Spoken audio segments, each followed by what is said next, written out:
હવે બધા ભાઈ બોલો કેટલા લાકડા છે? બે બાજુ ફૂમકા છે ને?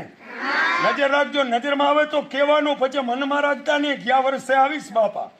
હો હવે આને તણી આ દોરી આવી, જુઓ હા, આને ખેંચી આ બેસી જાય, આને તણી આવી જાય.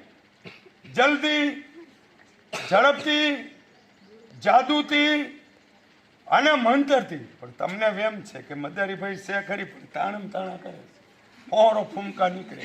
આ બે નોખા છે, 4 વાર નથી બચે. ચાલો બેસી જા, જલ્દી આવી જા, ઝડપથી આવી જા. જય ક્યાં નીચે? અહીંયા છે. તમને અહીંનું વેમ છે? લો આ બે નોખા. માથાના ભટકાઈ ગયા. ચલો બેસી જા, જલ્દી બેસી જા, ઝડપથી બેસી જા. જય દ્વારકા વાળા, જય સીતારામ, જય ભગવાન.